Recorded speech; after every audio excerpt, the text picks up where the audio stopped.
கூலிக்கு ரெஸ்பான்ஸ் பயங்கரமா இருக்கு. ஒரு தியேட்டர் ஓனரா நான் சொல்றேன், பயங்கர கலெக்ஷன், பயங்கர ரெஸ்பான்ஸ். இந்த 2025 வந்த டாப் லிஸ்ட்ல நிச்சயமா கூலி சேர்ந்துருச்சு. எல்லா மக்கள் நாங்க பதில் சொல்ல தேவையில்ல. எல்லா மக்களும் படத்துக்கு ஒரு ஒவ்வொரு ஆடியன்ஸும் டெய்லி ரிவ்யூ கொடுத்துக்கிட்டே இருக்காங்க. இந்த படத்தை யாரையும் அறிவியன்னு சொன்ன எவையா சொன்னது படம் சரியில்லைன்னு மக்கள் கொடுப்பாங்க பதிலடி. என்னைக்குமே தலைவர் நிரந்தரம், அளப்பற நிரந்தரங்கிற கதை அந்த வெற்றி காட்டிக்கிட்டே இருக்கு. அந்தந்த படத்தை வந்து தூக்கி பேசுவான். நான் இங்க தற்கொலைக்கு மட்டும்தான் ஏன் இப்படி பேசுறான்னு தெரியல. அருமையான படம், சூப்பரான படம். ஏன் இவ்வளவு நம்ம தமிழ் ஏங்க ஒரே ஒரு நிமிஷம், ஒரு தமிழ இப்போ அமெரிக்காவில வந்து பாத்தீங்கன்னாக்க குறைஞ்சபட்சம் 8 கோடிக்கு மேல போயிருக்கு. 65 கோடி 8 கோடி மில்லியன் அப்படி இருக்கும்போது அங்க கூட பாத்தீங்கன்னா ரஜினி படமும் மத்த படமும் சொல்றாரு, சூப்பர் ஸ்டார் படம், அதுவும் தமிழ் படம் சொல்றாங்க. யாருக்குங்க பெருமை? 75 வயசுல நாகார்ஜுன சார் அவர் ஒரு உதைக்கிறாரு, இங்க வலிக்குதுங்க. அந்த வயசுல மனுஷன் உளுந்த இது பண்ற, அவர் பார்க்காத படமா, அவர் பார்க்காத புகழா?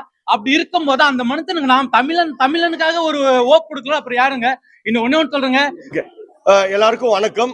கூலி ரிலீஸ் ஆகி இன்னைக்கு 4வது நாள். இப்போ வரைக்கும் பயங்கர ப்ரெஷரோட ஹவுஸ்ஃபுல் ஷோஸ் தான்.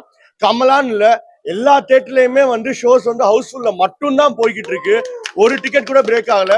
இந்த நிறைய சோசியல் மீடியாலாம் பாக்குறோம், இந்த மாதிரி மிக்ஸ்டு ரிவ்யூஸ் இதுன்னு. அது எதுவுமே படத்தோட கலெக்ஷனையோ படத்துக்கு வர ஆடியன்ஸையோ பாதிக்கவே இல்லை. பயங்கர ஹவுஸ்ஃபுல் ஷோஸ், வெறித்தனமா பேய்த்தனமா தான் புக்கிங்ஸ் போய்கிட்டு இருக்கு. இன்ஃபேக்ட் கமலால வந்து மண்டே கூட 8 ஷோவுமே ஃபுல்லு. நான் வந்து படம் ரிலீஸுக்கு முன்னாடி ஒரு பேட்டி ஒன்று கொடுத்துருந்தேன். நாங்க இந்த படம் கூட வர வார் 2 போடல, 2 ஸ்கிரீன்லயுமே வந்து கூலி தான், 8 ஷோவுமே கூலி தான் சொல்றேன். இப்பவும் சொல்றேன், முதல் 8 நாளைக்கு 2 ஸ்கிரீன்லயுமே கூலி தான். அதே மாதிரி அடுத்த வாரமும் பெரிய தேட்டர்ல கூலி வந்து அட்வான்ஸ் புக்கிங் ரொம்ப நல்லா போய்கிட்டு இருக்கு. ஸோ தலைவர் வந்து நான் எப்பவுமே சொல்ற மாதிரிதான், எந்த இண்டஸ்ட்ரியில எந்த ஹீரோ 75 வயசுல ஹீரோவா நடிச்சா இந்த அளவுக்கு கிரேஸ், இந்த அளவுக்கு மாஸ், இந்த அளவுக்கு ரெஸ்பான்ஸ் இருக்க முடியும், அது தலைவர் மட்டும்தான். எப்பவுமே சொல்ற மாதிரி ஒரே சூரியன், ஒரே சந்திரன், ஒரே சூப்பர் ஸ்டார், அது நம்ம தலைவர் மட்டும்தான். நம்ம எல்லாருமே யாருக்கு வேணாலும் எந்த ஹீரோக்கு வேணாலும் ஒரு ஃபேனா இருக்கலாம். பட் நம்ம எல்லாருக்குள்ளேயும் ஒரு தலைவர் ஃபேன் நிச்சயமா இருப்பாங்க. தலைவருக்கு அப்புறம் சினிமால நடிக்க வந்த எல்லா ஹீரோவுமே நீங்க கவனிச்சு பாத்தீங்கன்னா தலைவரோட சாயல் நிச்சயமா ஏதாவது ஒரு இடத்துல தெரியும். அதான் தலைவரோட இம்பாக்ட். தலைவருக்கு நாங்க எந்த அளவுக்கு ஃபேன்னா, நாங்க வந்து சினிமால ரியல் லைஃப்ல மட்டும் இல்ல, ரியல் லைஃப்லயும் ஃபேன். அவர் மேடை பேச்சுக்கு பயங்கர ஃபேன். அவர் எப்படி வந்து ஸ்டேஜ்ல வந்து அவர் தன்னை தாழ்த்திக்கிட்டு மற்றவங்களை சிரிக்க வைக்கிறாரோ, அது எவ்வளவு பெரிய குணம், அது அவர் எவ்வளவு பெரிய லெஜெண்ட். அது அவர் பண்ணணும்னு அவசியமே இல்லை. ஸோ என்னைக்குமே வந்து தலைவர் நிரந்தரம். ஸோ ரொம்ப நன்றி. கூலிக்கு ரெஸ்பான்ஸ் பயங்கரமா இருக்கு. ஒரு தியேட்டர் ஓனரா நான் சொல்றேன், பயங்கர கலெக்ஷன், பயங்கர ரெஸ்பான்ஸ். இந்த 2025 வந்த டாப் லிஸ்ட்ல நிச்சயமா கூலி சேர்ந்துருச்சு. தேங்க்யூ. இன்னைக்கு கூலி படத்தோட வெற்றி கொண்டாட்டத்தை நாங்க சிறப்பாக கொண்டாடிக்கிறோம். சூப்பர் ஸ்டார் ரஜினிகாந்த் ரசிகர் மன்றத்தின் சார்பாக இந்த வெற்றி தொடரும். மாபெரும் வெற்றியடை செய்த மக்களுக்கும் மற்றும் பொதுமக்களுக்கும் ரசிகர் மன்றத்தின் தோழர்களுக்கும் நன்றி நன்றி நன்றி. தலைவா வாழ்க. எல்லா ரெக்கார்டையும் முறியடிப்பது நீங்கள் மட்டும்தான். உங்கள் ரெக்கார்டை முறியடிக்க வேறு எவரும் கிடையாது. வாழ்க தலைவர்.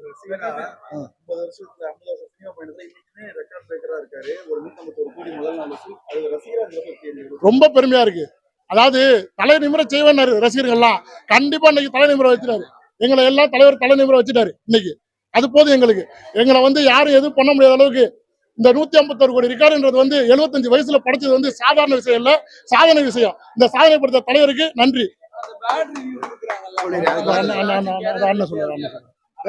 கால ஆடியோல தலைவர் அழகா சொல்லியிருப்பாரு. 10 வருஷம் பார்த்தாங்க, 20 வருஷம் பார்த்தாங்க, 30 வருஷம் பார்த்தாங்க, 40 வருஷம் பார்த்தாங்க. வயிறு எரியத்தானே சொன்னேன், வயிறு எரியத்தானே செய்யணும் அப்ப சொன்னாரு.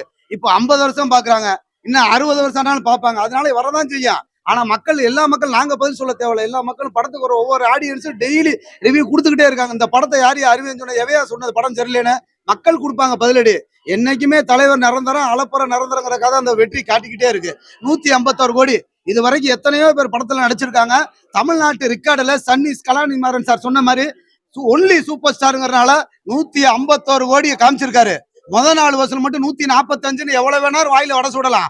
ஆனா 151 crore Sun Pictures Kalanithi Maran sir ஆதாரப்பூர்வமா அதிகாரப்பூர்வமா ஃபர்ஸ்ட் டே முடிஞ்சாலும் செகண்ட் டே அறிவிச்சிருக்காரு. நாளைக்கு மண்டே இதை விட 450 500 கோடி அறிவிப்பாரு. தமிழ் வந்து பாத்தீங்கன்னா இப்பதான் ஷோ பார்த்தா இது 3வது ஷோ. நான் ஃபர்ஸ்ட் ஷோ எப்பவுமே தலைவரத்தை வந்து பெங்களூர்ல போய் பார்ப்பேன். ஏன்னா 6 o'clock எல்லாம் நான் பார்க்கணுன்ற ஒரு வெறி பிடிச்சவன். ஆனா இந்த தமிழ்நாட்டுல வந்து எல்லா ஸ்டேட்லயும் பாத்தீங்கன்னாக்கா அவங்கவுங்க தமிழ் படத்தை வந்து அந்தந்த படத்தை வந்து தூக்கி பேசுவான். நான் இங்க தற்கொலைக்கு மட்டும்தான் ஏன் இப்படி பேசுறான்னு தெரியல. அருமையான படம், சூப்பரான படம். ஏன் இவ்வளவு நம்ம தமிழ் ஏங்க ஒரே ஒரு நிமிஷம், ஒரு தமிழ இப்போ அமெரிக்காவில வந்து பாத்தீங்கன்னாக்க குறைஞ்சபட்சம் 8 கோடிக்கு மேல போயிருக்கு. 65 கோடி 8 கோடி மில்லியன் அப்படி இருக்கும்போது அங்க கூட பாத்தீங்கன்னா ரஜினி படமும் மத்த படமும் சொல்றாரு, சூப்பர் ஸ்டார் படம், அதுவும் தமிழ் படம் சொல்றாங்க. யாருக்குங்க பெருமை? 75 வயசுல நாகார்ஜுன சார் அவர் ஒரு உதைக்கிறாரு, இங்க வலிக்குதுங்க. அந்த வயசுல மனுஷன் உளுந்த இது பண்ற, அவர் பார்க்காத படமா, அவர் பார்க்காத புகழா? அப்படி இருக்கும்போது அந்த மனுஷனுக்கு நாம் தமிழனுக்காக ஒரு ஓப் கொடுக்கலாம். அப்புறம் யாருங்க? இன்னும் ஒண்ணு சொல்றேங்க, தமிழனா இருந்து தூக்கி பிடிங்க. இவ்வளவு பெரிய விஷயத்த வந்து கண்டிப்பா ஒரு தமிழனா இருக்கும் போது எல்லாருமே தூக்கி கொடுங்க. அதுதான் நான் சொல்றேன். சூப்பர் ஸ்டார் எப்பவுமே சூப்பர் ஸ்டார் தான், வேற லெவல்ல இருக்காரு. நன்றி. தலைவர் ஜெயிலர் ஆடியோ லான்ச்ல சொன்னாரு, எல்லாரும் நல்லா படம் பண்ணுங்க, எல்லாரும் நல்லா படம் பண்ணணும், எல்லா படமும் ஓடணும், அந்த பெருந்தன்மை எல்லாருக்குமே வேணும். ஆனா எல்லாருமே தலைவரை தான் டாமினேட் பண்றாங்க. அது என்னைக்குமே நடக்காது. கலாநிதி மாறன் சொன்ன மாதிரி தான், ரெக்கார்டு பிரேக்கர் அவர் தான், ரெக்கார்டு மேக்கர் அவர் தான். அவரோட ரெக்கார்டு அவர் தான் பிரேக் பண்ணுவாரு. இன்னை வரைக்கும் 800 crore வந்து 2.0 கலெக்ஷன் பண்ணிருக்கு. அந்த ரெக்கார்டை யாருமே பிரேக் பண்ணல. இப்போ வரைக்கும் தமிழ் சினிமால அதிக கலெக்ஷன் பண்ணது கூலி படம் தான். எவ்வளவோ பேட் ரிவ்யூஸ் வந்திருக்கு. அதாவது என்ன சொல்லுவாங்க, நெகட்டிவ் படமே பார்க்காம வந்து வாயிலே வட சொல்றானுங்க, படம் நல்லா இல்ல, படம் சரியில்லை அப்படிலாம் சொல்றாங்க. அதெல்லாம் நம்பாதீங்க. இன்னொன்னு சொல்றேன், ஏ சர்டிபிகேட் கொடுத்த படத்தை வந்து இந்தியா பிலிம் இண்டஸ்ட்ரியில அதிக கலெக்ஷன் ஆன படம் வந்து கூலி படம் தான், வேற எந்த படமும் கிடையாது. அதாவது ஏ சர்டிபிகேட் கொடுக்காம யூஏ சர்டிபிகேட் கொடுத்தா நான் அடிச்சு சொல்ற, ஃபர்ஸ்ட் நாள் 300 கோடி ரூபாய் வசூல் பண்ணியிருக்கோம். இந்த ஏ சர்டிபிகேட் கொடுத்ததுக்கு 151 கோடி ரூபாய் கலெக்ஷன் பண்ணிருக்குன்னா, யூஏ சர்டிபிகேட் கொடுத்ததுன்னா எவ்வளவு கலெக்ஷன் பண்ணிருக்கு பார்த்துருங்க. எல்சிஓ கனெக்ஷன் கிடையாது, ஏர்லி மார்னிங் ஷோ கிடையாது, கூட வந்து வேற படத்துக்கெல்லாம் கிளாஸ் கிடையாது. இதுக்கு முன்னாடி ஓப்பனா சொல்றேன்னு, லியோ படத்துக்கு கிளாஸ் கிடையாது, ஏர்லி மார்னிங் ஷோ இல்ல, ஏர்லி மார்னிங் ஷோ இருந்தது, எல்சிஓ கனெக்ஷன் இருந்தது. இது எதுவுமே கிடையாது. நாங்க வந்து பார்ட் 2 வந்து எப்பேற்பட்ட ஹீரோஸ்ன்னு தெரியும்.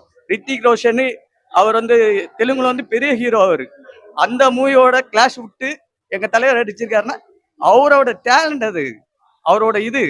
அதை வந்து அதாவது சொல்லுவாங்க, சீப்போ ஒழிச்சு வச்சா கல்யாணம் நின்று போயிருன்ற சொல்ல கதை மாதிரி தியேட்டர் முன்னாடி வந்துட்டு படமே பார்க்காம பார்த்துருப்பீங்க. நீங்களே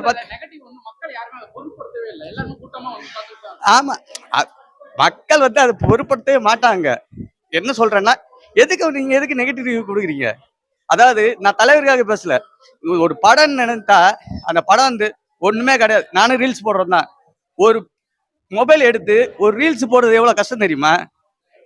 அதே மாதிரி ஒரு படம் எடுக்கிறது எவ்வளவு கஷ்டம் தெரியுமா? எத்தனை பேர் உழைப்பு இருக்கு அதுல. நீங்க பாட்டுக்கு வந்துட்டு படம் நல்லா இல்ல, சரியில்லை அப்படின்னு சொல்றது எந்த விதத்துல நியாயம்? படம் உனக்கு பிடிக்கலையா? நான் படம் சொல்றேன், சிவகார்த்தின்னு சொன்னேன், பிடிக்கலையா கிளம்பி போயிட்டே இருக்கு. தலைவர் எங்களுக்காக பண்றாரு, நாங்க பார்ப்போம், இன்னும் பார்ப்போம். நான் 5 ஷோ, இது 5வது ஷோ எனக்கு பார்ப்பேன், இன்னும் பார்ப்பேன். இன்னைக்கு எங்க ஃபேமிலிக்கு டிக்கெட் கிடைக்கல, இல்லைன்னா என் ஃபேமிலி வந்திருக்கோம், நாங்க பார்ப்போம். அதுதான் சொல்றேன். மொத்தத்தில் என்ன சொல்றேன்னா, நெகட்டிவ் ரிவ்யூஸ்ல நம்பாதீங்க. படம் நல்லா இருக்கு, படத்தை வந்து பாருங்க.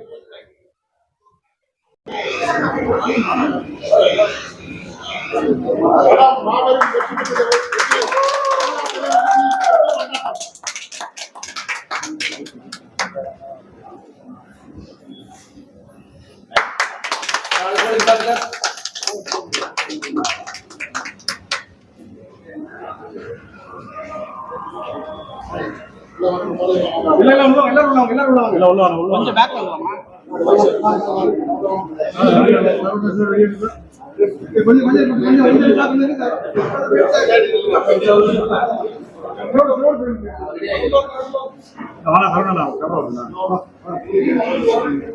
Okay sir. சூப்பர் ஸ்டார் ரஜினிகாந்துக்கு, சூப்பர் ஸ்டார் ரஜினிகாந்துக்கு, சூப்பர் ஸ்டார் ரஜினிகாந்துக்கு,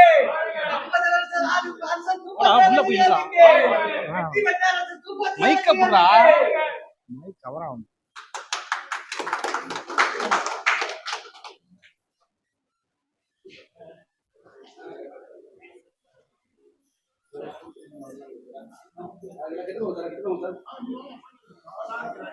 நோட்டிஃபிகேஷன்